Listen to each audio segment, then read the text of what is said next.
How's it going, ladies and Bruces? I'm Bobby Sixkill, and welcome back to Torment, Tides of Numenera. Now, in the last episode, we found Matt Keener and did some weird flashback text adventure thing, and now we're meant to be following her. But we have not yet exhausted our conversation options, so I think we should talk to her and... Oh, she's actually in our party now. And talk to her about whatever we can talk to her about. And get to know her a bit better. She moves towards the desk half-heartedly, as if to get back to work. Then she folds her arms, but... forget it. We got more important things to worry about. Just pretend you don't see the mess. Let's talk about our siblings. Here it comes. She acts as if she's readying herself for a storm. I'm ready for the litany. All you newborns have it. Alright, go. What can you tell me about Meal a Vest? Cast-offs need a place to hide from the sorrow, and work on a way to defeat it. The bloom eats people, so they couldn't hide there. The first, and our worthless sire, built Meal a Vest so they could research in peace. The place became a beacon for our kind, and people started to put up homes inside the shields. After our sister and our father had their falling out and started the endless battle, the rest of them chose sides. For most people, it seems like this is some great existential struggle, but it's just a family squabble that got out of hand. Anyway, things got bad. The sorrow started making more appearances, and people needed a place to hide, so Meal a Vest became neutral ground. How have you avoided the sorrow? What can you tell me about it? I know little more than you. They might know more in Meal a Vest. What I can tell you, for sure, is that it hates us cast-offs. You're never sure when it'll come. She shivers slightly. It'll come for each of us, like we're calling to it. As for how I avoid the sorrow, wow. You ever get the feeling that somebody's looking at you? The sorrow's attention's like that, except that it feels like you've made an enemy. The creeping paranoia that it's coming for you. Slow urgency mounts, and you start to feel like you need to lash out. But what I do? I run. I leave, and I don't come back. Try to throw off whatever scent it's picked up, and after a while, the pressure eases, and I can come back again. I don't try to go somewhere safe, like Meal a Vest. It'll find me eventually. It always finds us. The best we can do is postpone the inevitable. I want to talk about our siblings, the other cast-offs. You'd think people with all the gifts we have would be happier, but we're miserable misfits. Hundreds of us through time, and all bad people. But you should meet them. That's why we're going to Meal a Vest. I'll say this once. You were in the mere. You saw what happened. I wanted to make a difference, and they pissed on my hopes. She frowns. The conflict between the first and the changing god swallows all our siblings, one way or another. I didn't want that. I wanted to make my own way. They didn't like that idea, and here I am. No worse for the lack of their company. We all use each other for our own ends, and someone always gets broken at the end of it. She gives you a dark look. Even us. Get that straight. You and me? We're both using each other right now. It'll profit us both, but someone's bound to get hurt. Talk about the changing god? He's a greedy, manipulative, domineering fool. I've heard he's also quite charming, witty, and an absolute genius. I suppose he'd have to be, given how he's managed to keep ahead of the sorrow, but I've never met him. As far as I know, so the only judgment I have on the man is what I've heard from others. I mean, our father inspired a cult. I assume you've met Casmian and Mimian? Ugh, what's missing from their lives that they have to pin their hopes on us? Casmian sees power and wants to reflect it on her. Mimian sees knowledge and hopes it will shine in him. You're quite the optimist, aren't you? Do you think they're going to get what they want by following the likes of us? We're immortals to them. If we show them a model, why can't they learn from it? What? Live up to their ideal of us? She taps her chin. No, I see what you're saying. We make a plan for ourselves and live to it. Become better people, in order to make them think we're better people. Exactly. Ha! You're almost as cynical as I am about the whole thing. Anyway, you had questions. Can we talk about something else? What else you got? What's your story? She gives you a slow, evaluating look. You were a part of my story. What else did you need to know? How'd you become an assassin? A series of regrettable mistakes. Maybe I'll tell you about them someday, but not now. How did Ning lose his eyes? He lost control of his form, or perhaps I threatened him somehow. Either way, he showed his other form, and I defended myself, with the tides. Her gaze is flat and level. He never recovered. Did you ever see Page Raken again? Once, in Mia Vest. Page didn't remember Colin Village. She didn't remember the people she sacrificed for a pointless, endless war, and she couldn't even understand why I'd care. I'd have her throat if Adrius hadn't held me back, upheld her precious peace. And then, when Page was gone and I'd calmed down, one of the others asked me what my problem was. He said the villagers will all have been dead in a few decades anyway. I vowed I'd never think like that, but here I am, a couple of centuries later, and people seem to die too fast and too young. And I can't let myself care. She scuffs the dirt. Immortality is a curse, especially when your companions in eternity are cast-offs. I want to talk about what happened to you after I left Tasha's body in the mere. I don't know when you left. Tash wiped my memories and... Wait, no. Tash died. He died, torn apart from an energy blast, killed forever, that's right? She taps her forehead with the heel of her palm, as if to drive the memory home. Yes, that's it. Gods, you rode him and you killed him. Her eyes are wide. Such power. You can change the world. She shakes herself to cut off that train of thought. After that, I travelled the world. I went back to Colin, reminded myself what humanity does to the strange and different. I realised I had no purpose. I went to Mia Vest to see what our brethren were doing. They hadn't changed at all. They told me to gather power. She bucks a laugh. Our Creator made us many things, but most of all he made us mad for strength in all its forms. I scorned their advice, but the more I thought about it, the more I realised the truth. When you're powerful, people can't hurt you. Her voice drops. Or the ones you love. It might be that power paints a target on those that you love. I thought about that, but at least when you have that strength, you can fight back. You won't be helpless. She sighs, then she lets the familiar hardness creep back into her voice. So I came to Sager's Cliffs. I started working. One of our brothers hired me, and then he betrayed me. I thought he'd help me, but just like Page, just like the first, just like Tash, he turned on me. That's when I learnt I can't trust anyone. So I struck back at him, hard. It was then I decided to make my own organisation. That lasted for about a decade. The endless politics inside the group, the recriminations, fighting against other gangs, the inevitable betrayals. Ugh. I gave up on that and I went solo. Eventually I went back to the Bloom and worked for the Memavera. The old one, I mean. Those were good years. I felt like I belonged. There was friction to be sure, but we were a team. And then my favourite mortal got betrayed too. She crosses her arms. You want to know why I was hiding before you found me? It's because I learned that I'm best on my own. If you don't have people, you can't be betrayed. There, you've got your story. Let's not talk about that anymore. Alright, let's go. I think we've got some level ups to deal with as well, so we should probably do that.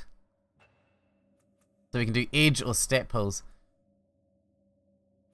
If we do edge, I kind of want to put some points into intellect now because that's so important. Yeah, I'm going to pour everything into intellect now.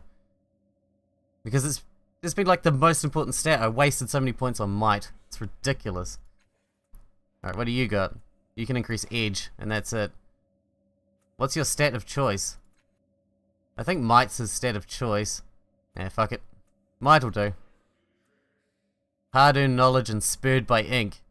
While Living Tattoos is active, gave 50% movement speed plus 1 max effort. That's pretty good. All other party members gain plus 5% on law, machinery tasks, law mystical tasks, and law natural tasks. I want that. Abilities to learn. Mind Barrier. Gain 1 intellect pull, 1 armor. Adaption. What do we got here? Gain protected, 2 armor, 1 resistance. Yeah. Hook. Did we have hook on someone else already? On that other guy? Pretty sure we do. Let's take adaptation. Adaptation, sorry. Oh, we can get 2. I'll get Mind Barrier as well then. Cool, and no one else is a level up? No. Alright, looks like we're moving out. I have no idea where we're going. Though weathered, the rungs of the ladder are firm and strong. At the top of the ladder you can see a closed hatch, and can also discern the levers that hold the hatch snugly closed. Ascend. What's the plan now then? Alright, maybe we should check our journal. Just see what we've got to do. So we've got Builder's Trail, which is seek passage to the Valley of Dead Heroes. We're still looking for the slave girl. We got the book for Felinda, we should go find her again. Track down the murderer, we're not doing well at that. Yeah, I don't know about that one. Matt Keener's my last lead. Can we talk to Matt Keener about that? You want to talk? Start talking. Those murders in the underbelly. Someone said they thought it was your work. Who said that? Him? I hope you're not taking forensic evidence from this gallow glass. I have no idea what I've done to offend such an estimable person, and for the record, I made no such suggestion. I am simply accompanying our friend here. Please, Tabir, I know your reputation. Don't try to tell me you're doing this out of the goodness of your heart. I haven't killed anyone in the underbelly for years. There's no money in it, no fear. She crosses her arms. I've got a style, a reputation to maintain. She pauses. But if you found any clues at the scene, let me know. I admit, I'm curious who would do a job in that hole. I found a clue in the underbelly murders, a circle containing a triangle bearing a bleeding eye, with another triangle breaking the circle from the right. Making a note. Ah, the Children of the Endless Gate, a splinter sect of the Dendra O'Her, a gift to the world from one of our siblings. The Dendra are most harmless, disgusting as they are, worthless as their creator is. They have a chapel in the underbelly. Go talk to them. Okay. Yeah, we got some info about that shit. Have we been up here before? Who are you? Omadon. Never seen you before. This robed man turns a golden, bespeckled gaze and winning smile on you. He seems a charming enough sort, but it's clear he wants something from you, and is perfectly willing to take it. Politely and with absolute guile, of course. At last, he says. Someone who looks like they can see further than their nose. These Sagasites are as observant as rocks. He clasps his hands together, pleading, Please tell me you've seen a beautiful girl with purple hair. Her name is Perseia. She is my beloved, but she suffers from a madness that curses her to fear everything. She can't stop running from imagined dangers, and I've been chasing her for, years now. Trying to catch her and cure her before she hurts herself. I'll remember that. I recently tracked her here to Sagas Cliffs, but none of these blind fools can remember seeing her, even though I believe she stayed here for a time. He grips your arm. Let me give you a description, so you'll know her. She is heartbreakingly beautiful, and wears winged hair combs that float around her head, constantly changing the arrangement of her purple hair. Please, if you see her, or hear word of her, return and tell me. My name is Omadon, and I can be most generous. Can you give me more details of her appearance? As I said, she's hauntingly beautiful, with purple hair that floats around her head on winged combs. Her speech may seem confused, so pay no mind to what she says. It's only her madness talking. Once she's returned to me, I'll be able to cure her.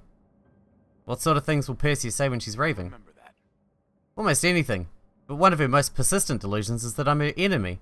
Nothing could be further from the truth. When she is in her right mind, she loves me as I love her. But when her madness is upon her, his voice grows soft. It is more painful than truth can say. How did you and Perseia meet? We were at the same grave in the Valley of Dead Heroes, a mutual friend, and in sharing stories of our love for that friend, we found that we were kindred spirits, and decided that we did not want to part when we left the valley. He smiles wistfully. Odd that a place of death could give birth to something so beautiful and undying. What caused Perseia to go mad? He frowns thoughtfully. It is, I believe, some trauma associated with her birth or early life. We found that it could be overcome with love and care and certain medications, but even then some lapses occur. It was during the last of these that Perseia vanished, and I've been on her trail ever since. How do you hope to cure Perseia's madness? With love mostly, but also with certain ancient techniques I have learned in my years of study for the cooling and untwisting of fevered and knotted minds. I'm positive that, once I'm able to isolate her from the corrupting distractions of the world, I'll be able to restore her to her true self. Farewell. What about these guys? Silver Orphan, what the fuck are they? Ooh, what's this? I'm gonna go poke at that, because I can. Poke at it. Beside the bed is a handsome and well-made night table with a single drawer. A large open book sits on top of it. Examine the book. The pages of the book are made from thick vellum, and it appears to be an atlas of the region. The book is open to a map that depicts the city of Sagus Cliffs, the Valley of Dead Heroes nearby, a range of mountains to the north, labelled as the Ossiphagian Range, and the circular desert, far to the east, marked as the Lost Sea. A thin strip of fabric has been placed between the open pages. A second fabric strip marks another place in the book. Try to judge the age of the book? The book doesn't seem new. Its pages are worn from frequent use, but that's all you can discern. It might be anywhere from 10 to 50 years old. No dates are stamped on any of the pages. Look for the names of nearby settlements. Besides Sagus Cliffs, you only see a few other cities and towns. In the center of the circular desert are a large blue dot labelled the Oasis of Mrayolis, and a smaller dot immediately next to it. Yerboa. On the far side of the desert is another city, Haruf. On the other end of the Valley of Dead Heroes is a dot labelled the Necropolis. It's unclear whether this is a settlement or just a site of interest. Examine the page marked by the other strip. You see another full-page map, this time representing a region called Arga Kala. It seems to be located somewhere in the northwest of Sagus Cliffs, and it's defined by a massive ring of mountains labelled as the Clock of Kala. The mountain range is so perfectly round that it was almost certainly engineered by artificial means in the distant past. Several cities and towns dot the landscape, but the largest and most prominent is named Sada Imidu. After a few moments, you turn back to the map of Sagus Cliffs region. Examine the night table. The table is finely made and has a single drawer. Try to open the drawer. The drawer appears to be locked, but you can hear something rattling around inside. The noise is faint but constant, as if the object were alive. Force the drawer open. We got might. You pry at the drawer a while, and it finally opens with a faint crack. No one seems to have heard. Inside you find a small ornamental comb that looks like a jeweled insect. In fact, it is a jeweled insect, a biomechanical marvel that is very much alive. The pincers seek to fasten themselves upon locks of hair, and its wings allow it to hover around the wearer's head. Several strands of hair are clutched in the comb's pincers. They are a vibrant purple. Wow, who knew I was going to find this so quickly? The floating comb and the purple hair match Omidon's description of Perseia. It seems likely that she stayed in this very room, and probably not long ago. Examine the book again. The marked pages don't really let us know. Yeah. Should I talk to Omidon? I don't really trust Omidon, to be honest. He might actually be her enemy. A bad man. A woman as tall and graceful as a willow steps forward to greet you. She bows, then looks down at you with warm, gold-flecked eyes. Welcome, she says, to Tranquility's Rest. I am the proprietress. Tranquility. Are you looking for a place to take your ease? As she speaks, a sense of delicious calm comes over you, and you find yourself wanting to agree with her. There is nothing you'd like better right now than peace and solitude of a quiet room. Forgive me for asking, but are you human? She laughs melodiously. No need for apologies. Given my height, it is a natural question. I am indeed human. A human mutant. And fortunate to live in Sagus Cliffs, where that is not a crime. There are very few places in this world where someone like me would even be allowed to clean a hostel, let alone own one. Tell me about Tranquility's Rest. She smiles. It's the most beautiful inn in Sagus Cliffs, with the most beautiful views. All rooms face outward, so that the bustle of the caravanserai is invisible and inaudible. All you see is sky and sea and the roofs of the city far below you, and all you hear is the breeze. I am the sole owner, and I have been offering solitude, security, and discretion for travellers for 20 years. You will never have a sound night's sleep, as you will when you stay here. I found this hair comb in one of your rooms. Do you know who it belonged to? She shakes her head. I'm afraid not. We have many visitors here. It could have been any of them. Farewell. We don't need a rest right now. Let's just roll out. We'll have a chat to Omidon, see what he says. I found this comb in Tranquility's hostel. It has purple hair caught in it. Is it Perseia's? Making a note. Yes, that is one of her combs. Incredible. He takes it from me with great care. I knew that witch was lying to me. She told me that Perseia had never stayed with her. Please, go to Tranquility and ask her where Perseia went. Maybe she'll tell you the truth. I already asked her. Alright, I'll ask her. I'm not telling you though. I'm sure you're a bad person now. Positive.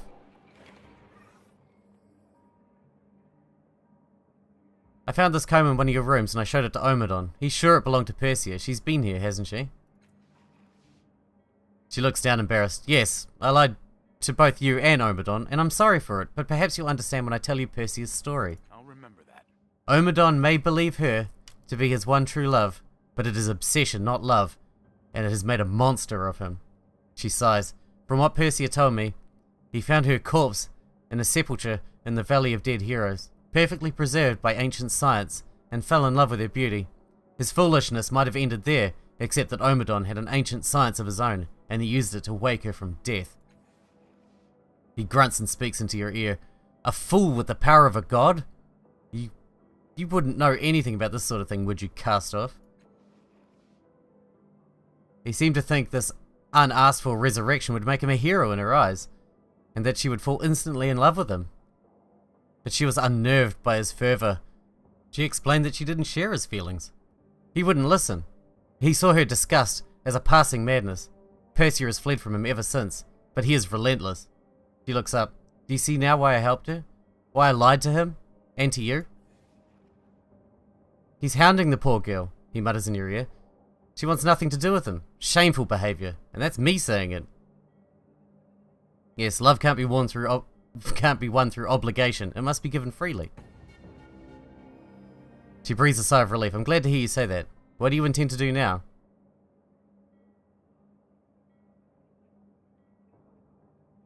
I want to convince Omidon to stop following Perseia. A noble course of action, though not an easy one, I fear. I wish you good luck. Farewell. Alright, let's see if we can get this done, shall we? If we're lucky. Omidon brightens as he sees you. Hello again, friend. Any news of Perseia? I've heard a different story of how you met Perseia. I heard you fell in love with her corpse and somehow restored her to life. His face reddens with rage. Did Tranquility tell you this? Well, she lies. Perseia was not dead. She was made inanimate by ancient technologies. I merely used other technologies to awaken her from her long slumber. Your story about meeting Perseia is nothing like the one you told me before. You said you were mourning at the same grave. Can you blame me for telling a tale? Small-minded people would focus too much on the resurrection, and not on the love that was born of it. He laughs bitter. People are happy to say love conquers all to each other all day long, but break what they naively call the laws of nature to achieve it, and they come after you with sticks. Tell me the truth. Did you wake Perseia from sleep, or did you resurrect her? The distinction is more subtle than you might think. Some of the prior worlds made no such distinction at all. He waves a hand. But that isn't important. What is important is that we love each other, and I must get her back. Tranquility told me you're the reason Perseia is on the run. She hates and fears you. Hates me? His shoulders sag. She's hardly given me a chance. I gave her life. She should be grateful. Instead she runs like I'm some monster. Do you really want someone who doesn't want you? She must love me. I freed her from that terrible place, from death itself. She doesn't know it. Doesn't understand. When I have her back, I'll prove it to her. You don't know her like I do. Nobody does. The Perseia of your dreams doesn't exist. You're chasing a real woman who hates you. There is no happy ending here. Oh, Jesus. 65. Holy balls. You're hard to convince. 90? 90 it is. Not you. You.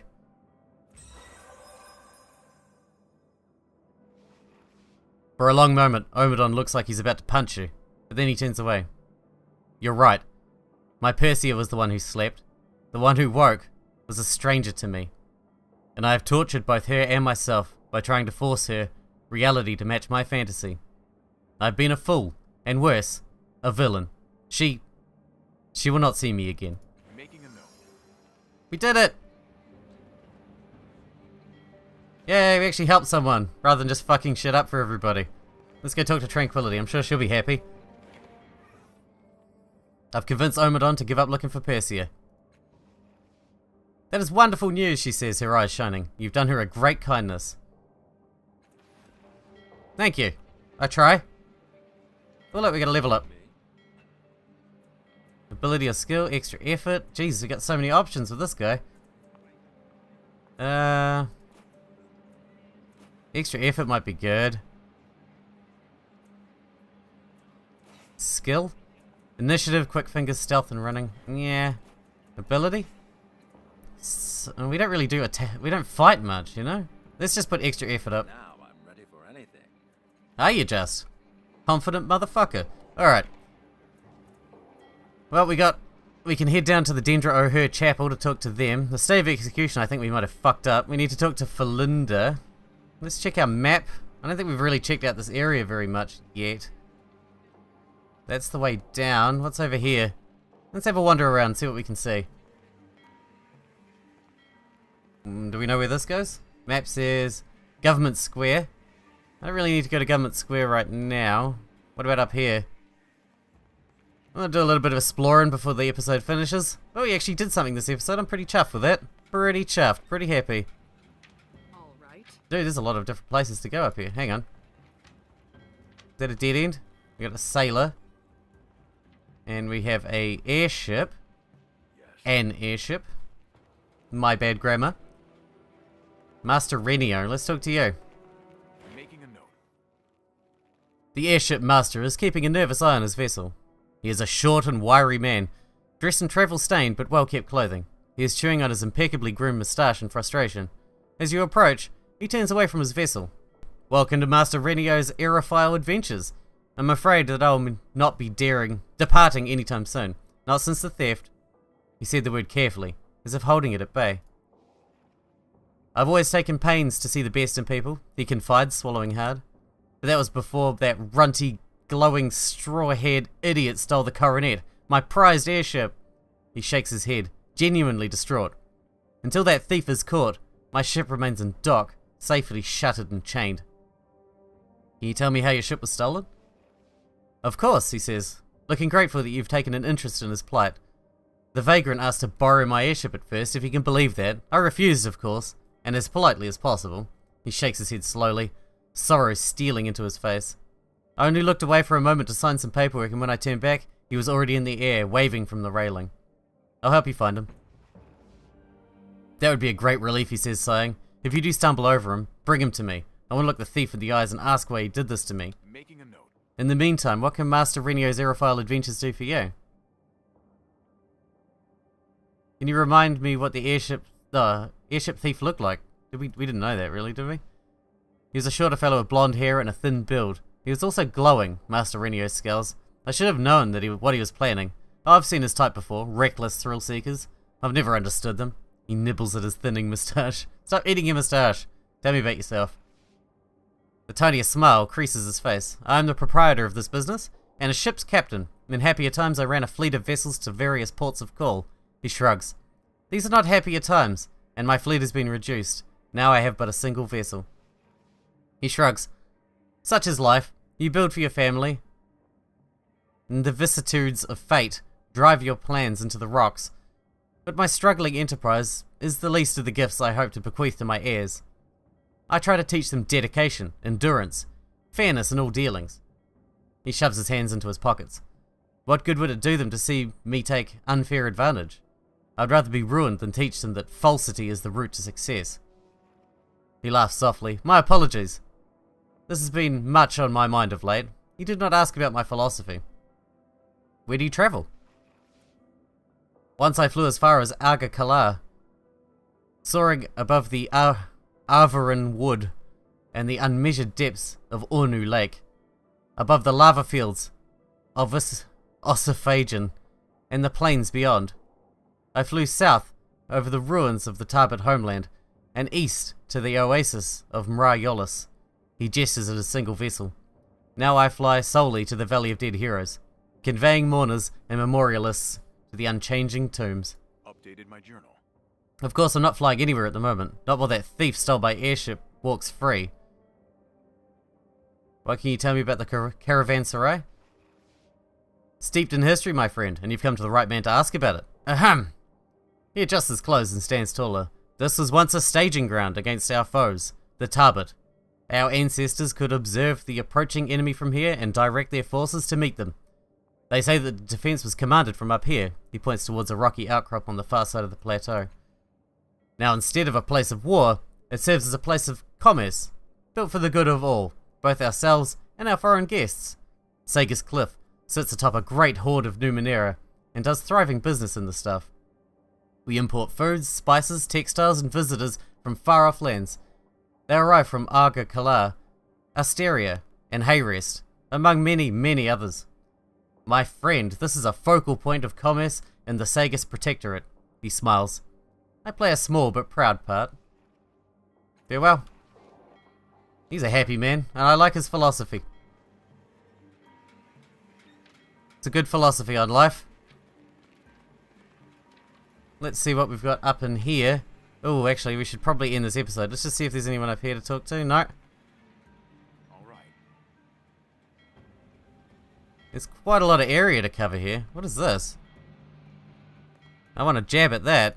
Naturally. Okay, you've got a name. What is this? This craft is capable of carrying one person, two at most. The interior is richly appointed with satin pillows, and the air feels cooler inside. Alright, well, I mean, we got some stuff done. We did a mission for someone. That's good. We achieved something. And we've got some other stuff. We got some information about the murderer, so we better get into that very soon. Anyway, I hope you guys enjoyed it. Thanks for watching. Thanks for hanging out with me, and I'll see you in the next episode.